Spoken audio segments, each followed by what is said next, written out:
అన్ని తిరోగమనంలో ఉంటే ఈ పెద్ద మనిషి ఏమంటాడు? పిల్లలి సంపద మూడో చైల్డ్ కి 30,000 రూపాయలు పుట్టిన వెంటనే ఇస్తాం. 4వ చైల్డ్ కి 40,000 రూపాయలు ఇస్తాం.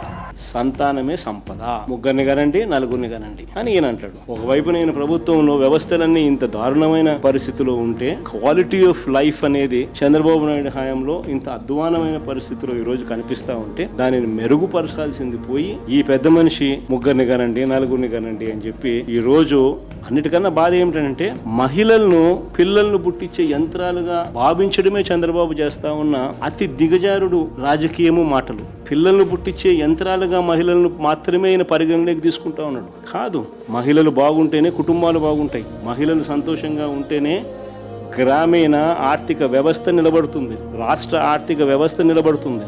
కుటుంబాలు బాగుండాలని అంటే మహిళలు బాగుండాలి. వారి చిరునవ్వుతో ఉంటేనే కుటుంబాలు బాగుంటాయి. చంద్రబాబు నాయుడు గారు మాత్రం మహిళలను కేవలం పిల్లలను పుట్టించే యంత్రాలుగా మాత్రమే చూడడం అంటే ఇంతకన్నా దారుణమైన పరిస్థితి బహుశా రాష్ట్రంలో ఎప్పుడూ ఉండదు.